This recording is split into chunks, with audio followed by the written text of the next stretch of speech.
لوگوں کو سراہا کریں، خوبیوں کی خلوص دل سے تعریف کیا کریں، دل دکھانے والے تو پہلے ہی بہت ہیں۔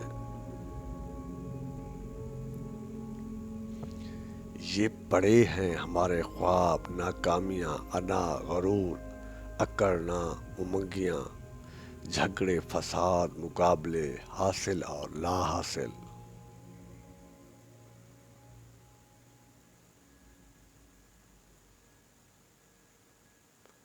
حسن و جمال عورت کی عربی ہی نہیں بلکہ آزمائش بھی ہے، لیکن یہ بات نہ مرد سمجھتے ہیں اور نہ ہی عورتیں۔ اللہ کی محبت کے سوا ہر محبت کو زوال ہے، پھر وہ اس بندے کو دکھا کر کہتا ہے بتا میرے سوا تیرا کون ہے۔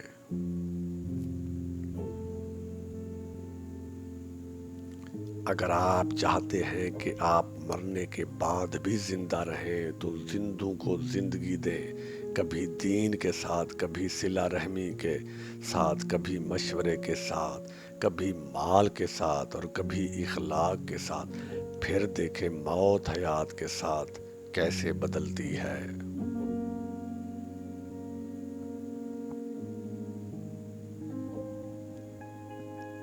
مغرور آدمی اس پرندے کی طرح ہے جو آسمان کی طرف جتنا بلند ہوتا جاتا ہے لوگوں کی نظر میں اتنا ہی چھوٹا ہوتا جاتا ہے۔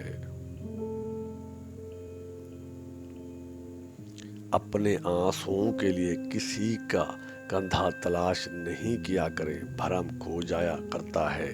اپنے آنسوؤں کو تربیت دیں کہ کہاں روتا ہے اور کہاں نہیں، وہیں روئیں جہاں آپ کا ہمیشہ بھرم باقی رہے، اور بے شک اللہ ہی بھرم رکھنے والا ہے۔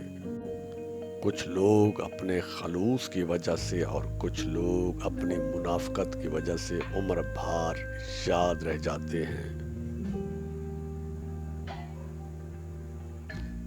تمیز اور ضمیر میں انسان میں ہو یا جیسا خوبصورت انسان کوئی نہیں۔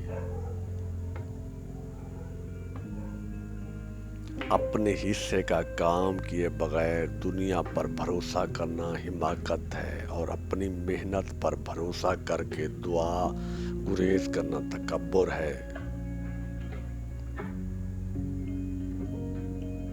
یقین مانیں آپ سیرتوں کو ترجیح دینا شروع کر دیں، عورت صورت کو چھوڑ کر سیرت سنوارنے میں کوئی کر نہیں چھوڑے گی۔ لوگ تمہیں بدنام کرنے کی لاکھ کوشش کریں، لیکن یاد رکھنا عزت اور ذلت صرف اللہ کے ہاتھ میں ہے۔ جس طرح خراب غذا انسانی صحت کو تباہ کرتی ہے، اسی طرح ایک برا انسان اپنے ارد گرد موجود لوگوں کے کردار کو تباہ کر دیتا ہے۔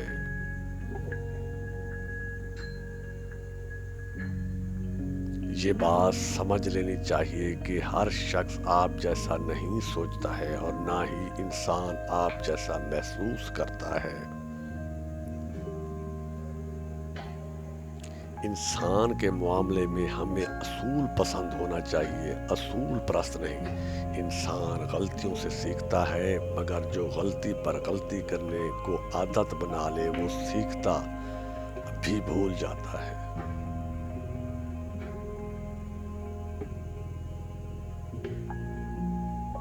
دوسروں کو نقصان پہنچانے بغیر، ان کو بدنام کیے بغیر، ان سے حسد کیے بغیر، ان سے الجھے بغیر، ان سے آگے نکل جانے کا ہنر سیکھیے۔ زندگی مسلسل امتحان ہے، یہاں 10 بار کرنے کے بعد 11ویں بار اٹھ جانے کا نام کامیابی ہے۔